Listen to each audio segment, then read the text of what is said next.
tous. Aujourd'hui, nous allons passer au travers du système digestif.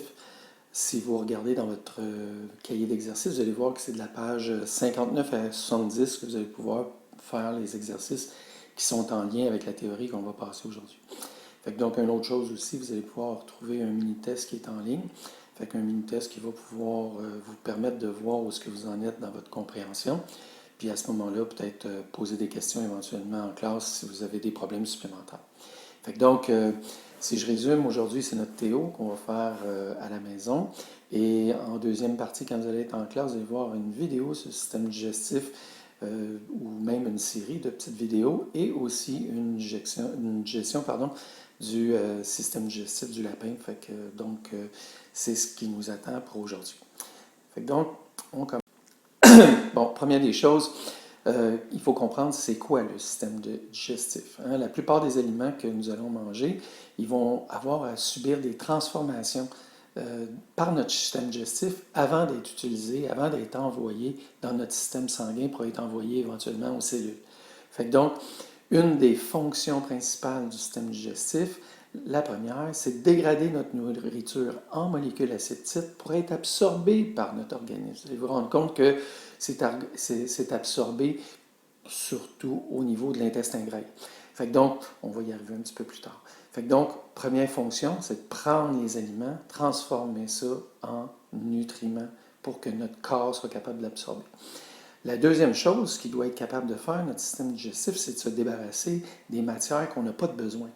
Donc, sous forme de déchets solides, hein, ça va être notre excrétion. Donc, ça va nous permettre de nous débarrasser de tout ce qui n'est pas bon pour nous, en fait, tout ce qui n'aura pas été digéré. Si on regarde l'anatomie du système digestif, bon, encore une fois, là, je vous rappelle que page Facebook, vous allez retrouver une page sur le système digestif et un paquet d'informations complémentaires, toutes des choses qui arrivent actuellement, qui sont en lien directement avec votre système digestif. Donc, rapidement, qu'est-ce que c'est le système digestif? Il est séparé en deux parties. Hein? On va avoir la partie qui va transporter les aliments et la deuxième, donc, qu'est-ce qu'on parle? C'est le tube digestif. Puis la deuxième partie qui va se trouver être tout ce qui va nous permettre de faire la transformation. Donc, les glandes.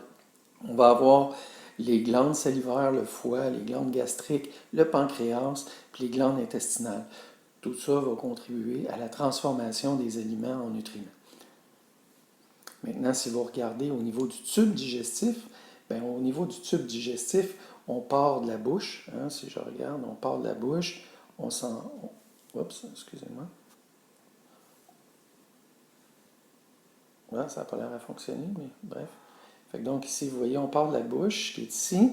Après ça, on descend dans le pharynx, qui va être derrière notre aluette. Ensuite, on descend à l'intérieur du pharynx et on descend ici aussi. On va voir des petites zones là, qui vont nous permettre de ne pas nous... En fait, c'est des petites valves, comme l'aluette et l'épiglotte, qui vont nous permettre justement de ne pas envoyer la nourriture dans notre système respiratoire. Donc ça va se passer un petit peu plus tard, on va jeter un petit coup d'œil à ça. Donc, on dit, on a la bouche, ensuite on a notre pharynx, ensuite on descend, le tube qui va nous permettre d'amener la nourriture jusqu'à l'estomac, c'est l'ésophage. L'ésophage qui va faire des mouvements de péristaltisme, on va voir c'est quoi ça, c'est des mouvements de compression musculaire qui va permettre de faire descendre la nourriture, même si on aurait la tête à l'envers, en fait. Donc, ça va nous permettre de faire descendre la nourriture à l'intérieur de l'estomac. Par la suite, ça va être digéré. On va continuer des transformations digestives ici au niveau de l'estomac. Encore une fois, tout partout où on a des glandes, hein, en fait, on crée des transformations diverses. On va voir c'est quoi plus tard. À la sortie de l'estomac maintenant, on passe par l'intestin grêle, qui va être un long tube digestif qu'on va retrouver. Et par la suite, quand il a fini de passer par le tube digestif, l'intestin grêle, il va s'en aller vers le gros intestin, faire le tour du gros intestin pour absorber l'eau dans le corps, pour qu'il reste uniquement des déchets, les matières fécales, et s'en aller vers le rectum pour être contenu dans le rectum jusqu'à temps qu'il y ait une expulsion via l'anus. Donc, ça regroupe toutes les parties de notre tube digestif. Maintenant, si on regarde quelques définitions qui vont nous aider, ben donc, si je reprends la digestion, je veux dire que la digestion, c'est quoi? C'est l'ensemble des transformations que subissent les aliments. Fait que donc, tout ce qui va permettre de prendre l'aliment et l'amener sous forme de nutriments. Les nutriments, ça va être les petites composantes, tout petites, qui vont passer au travers de l'intestin grêle, s'en aller dans notre système sanguin pour être envoyés aux cellules. Fait que ces nutriments-là, c'est qu'est-ce qu'on a de besoin pour vivre finalement. Fait que donc, ça va être envoyé substances nutritives pour l'utilisation. Pourquoi? Pour permettre l'utilisation de leurs substances nutritives par l'organisme. Maintenant, si on parle de constituants alimentaires, parce que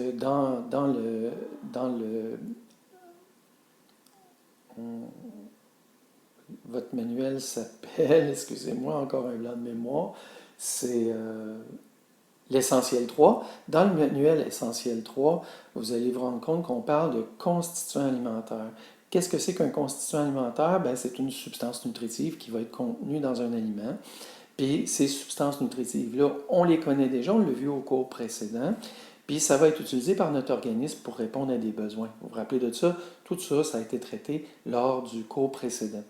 Ensuite, si on regarde c'est quoi un nutriment, parce que ça fait une couple de fois que j'y fais référence, c'est une molécule d'origine alimentaire qui peut être absorbée telle qu'elle par l'organisme. Ça veut dire qu'elle est suffisamment fine pour passer au travers des membranes et s'en aller à l'intérieur du système sanguin.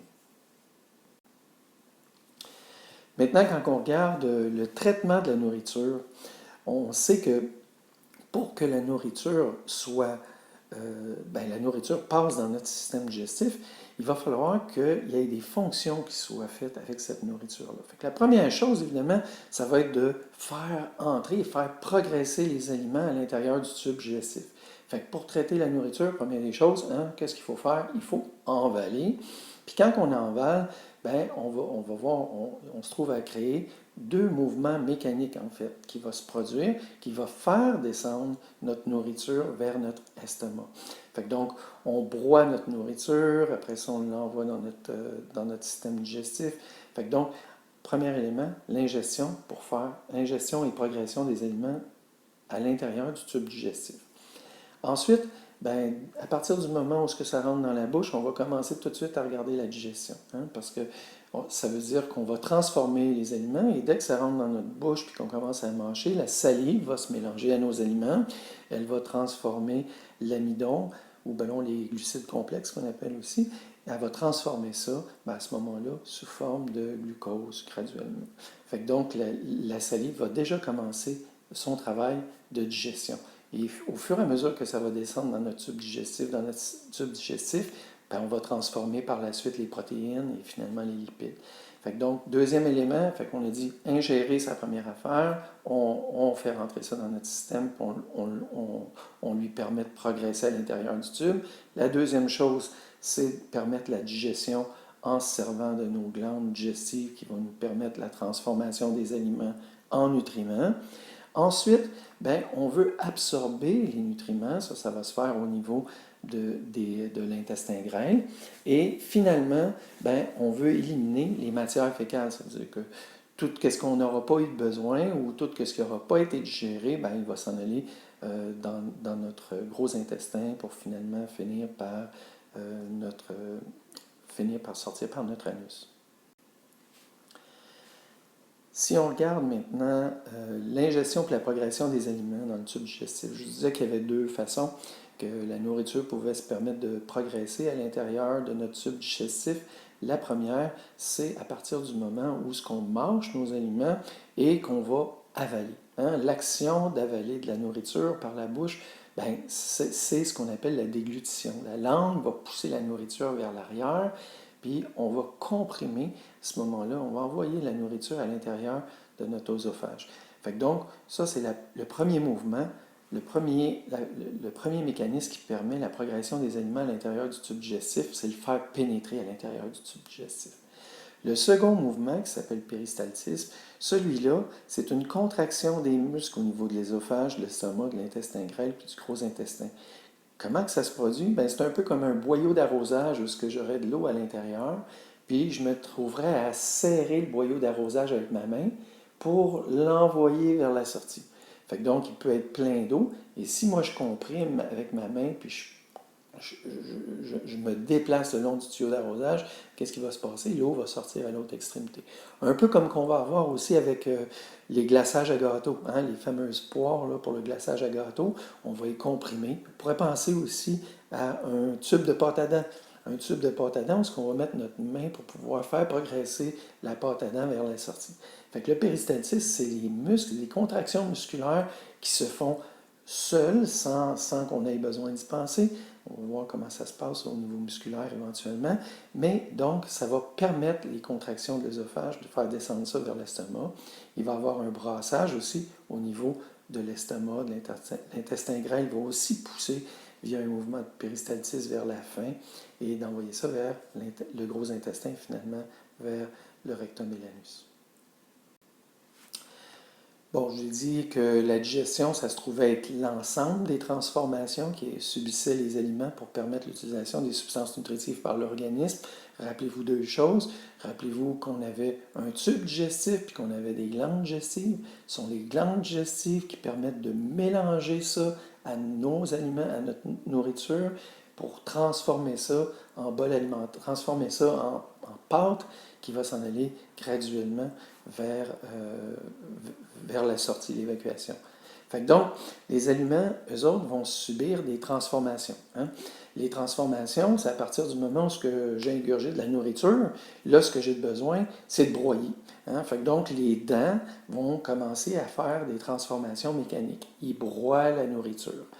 Ensuite, le deuxième mouvement mécanique, c'est quand ça va arriver dans l'estomac, il va y avoir un mouvement de brassage.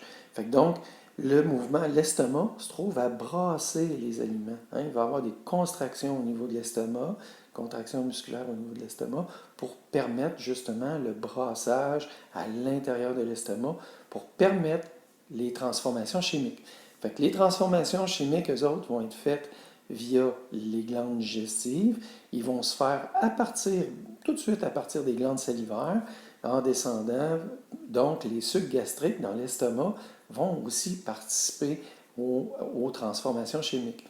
Fait que donc, deux types de transformations. On a besoin de mécaniquement brasser tout ça, hacher tout ça pour pouvoir en faire des plus petites particules, des plus petites substances qui vont permettre par la suite que les glandes, avec leur sécrétion, puissent transformer, puissent s'en aller partout sur les aliments et les convertir.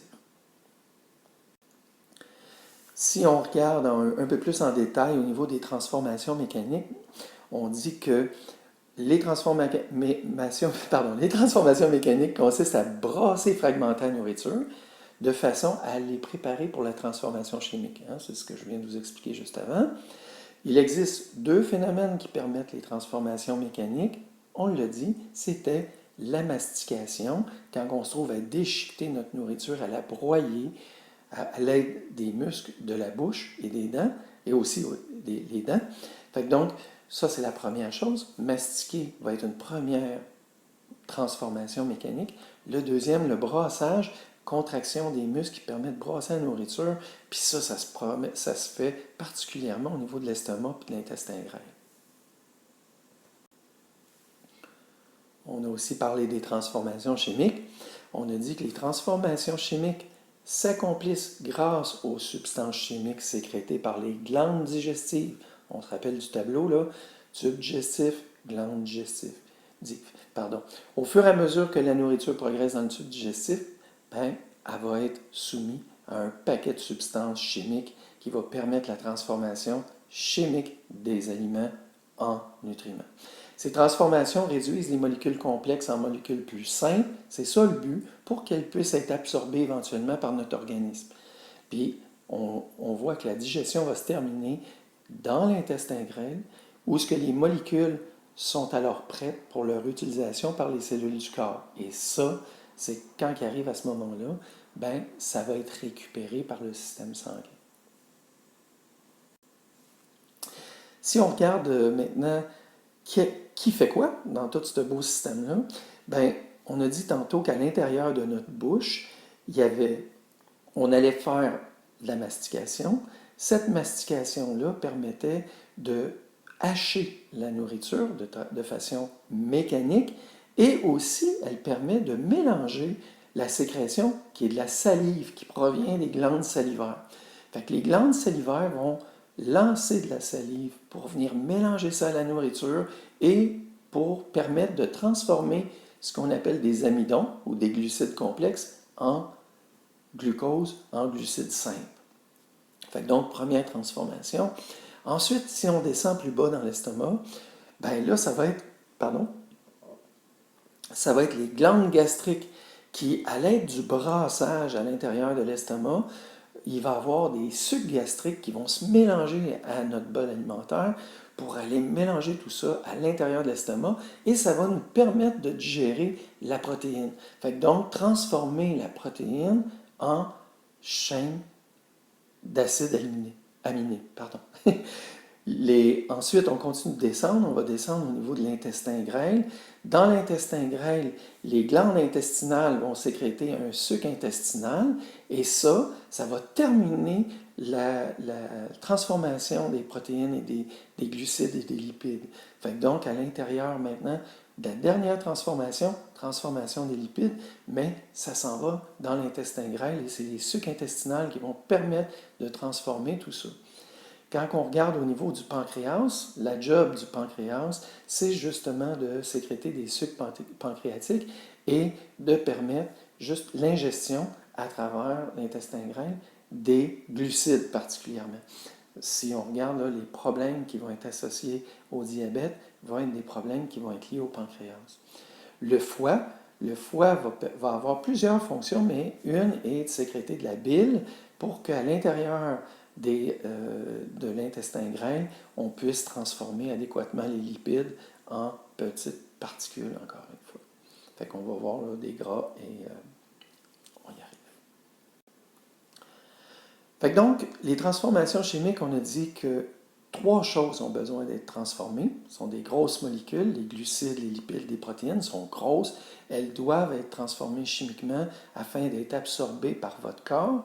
Fait que donc, la job du système digestif, convertir tout ça en molécules plus simples. L'eau, les vitamines, les minéraux, eux autres, sont des molécules tellement petites qu'ils n'ont pas besoin d'être transformées. Ils vont être absorbés directement par l'organisme. Fait que donc, si on regarde les substances nutritives qu'on a besoin de transformer à l'intérieur de notre système digestif, on a dit, si je vais dans l'ordre, ça serait conversion des glucides d'abord. Les glucides vont être transformés au départ en glucides simples pour former du glucose. Le glucose, lui, peut passer au travers de l'intestin grêle. Fait que donc, ça, c'est fait au niveau des glandes digestives, des glandes salivaires, pardon, glandes digestives aussi, tout à fait. Puis, et de la mastication, fait qu'on va transformer ces glucides-là en glucides simples qui vont être des glucoses. Ensuite, à l'intérieur de l'estomac, il va y avoir la transformation des protéines. Les transformations des protéines vont permettre, par la digestion, avec les sucs gastriques, d'être transformés en acides aminés. Puis ces acides aminés-là sont facilement assimilables par le tube digestif, c'est-à-dire par la partie de l'intestin grêle. Et finalement, les lipides, eux autres, vont être transformés, eux autres, par les dernières glandes qui vont vous permettre de transformer les lipides en glycérol et en acide gras. Fait que donc, 2 éléments qui vont se séparer pour être facilement assimilables par votre intestin grêle. Fait que donc, qu'est-ce que c'est maintenant l'absorption des nutriments? On est rendu dans le bas du tube digestif, on est rendu à l'intestin grêle. Fait que donc, c'est le passage. Absorption veut dire passage des nutriments du tube digestif vers le sang ou la lymphe. On va voir éventuellement qu'est-ce que c'est. On va voir le système sanguin en détail et la lymphe en détail. Le système lymphatique en détail plutôt. Et donc, ce qu'on dit, c'est que la majeure partie de l'absorption des nutriments se fait dans l'intestin grêle. L'organe va contenir plusieurs replis qu'on appelle des villosités. Ça fait que ça augmente la surface d'absorption. C'est comme si un peu comme, on n'a pas vu le cerveau encore, mais bref, c'est le même principe, c'est qu'on a une surface très très dense dans un très faible espace, donc il y a beaucoup de villosité, puis ça permet d'augmenter la surface. On va le voir dans la vidéo, ça va nous aider ça, à comprendre mieux les replis qu'on appelle des villosités. Fait que dans chacune des villosités, il va se retrouver des vaisseaux sanguins et lymphatiques, puis ça va permettre aux nutriments d'entrer à l'intérieur de l'organisme. Fait que donc, si on reprend ça maintenant en résumé, là, le passage des aliments dans le tube digestif, on va dire que la première chose qui se passe, c'est que l'amidon contenu dans les aliments commence à être transformé chimiquement dans la bouche. Fait que dans la bouche, par la mastication et par les glandes salivaires, il y a déjà une transformation qui est faite pour convertir de l'amidon en sucre, plus simple. Fait que donc, première étape. Ensuite, la déglutition va permettre le passage du bol alimentaire de la bouche à l'œsophage. Déglutition, on se rappelle, c'est l'action d'avaler. Et un coup qu'on a avalé, ben, c'est les mouvements péristaltiques qui vont amener la nourriture de l'œsophage vers l'estomac. Fait que ça va lui permettre de descendre. Un mouvement musculaire qui va permettre à la nourriture de descendre. Ensuite, ben, à l'intérieur de l'estomac, il va se produire des transformations chimiques. Transformations chimiques de quels nutriments? Ça va être les protéines qui vont ressortir des aliments, donc qui vont être amorcées directement dans l'estomac. Les transformations chimiques des lipides, eux autres, vont être amorcées dans l'intestin grêle. L'absorption des nutriments se fait en majorité dans l'intestin grêle, puis à l'arrivée dans le gros intestin, les résidus sont liquides, puis l'eau va être absorbée peu à peu par notre organisme. Donc, ça veut dire que c'est très liquide. On va extirper l'eau à partir de notre gros intestin pour le recycler à l'intérieur de notre système, de notre corps. Et ce qui va rester, c'est uniquement les matières fécales, donc une matière plus solide. Fait qu'à la fin du parcours, lorsqu'elles atteignent le rectum, les résidus alimentaires sont évacués par l'anus. Les matières fécales, ben, ils vont être plus solides. Fait que donc, la dernière partie, on va la voir en classe évidemment, ça va être le film, ça va être la dissection. Fait que je vous invite à revenir en classe pour qu'on consolide toute cette information-là. Merci et à bientôt.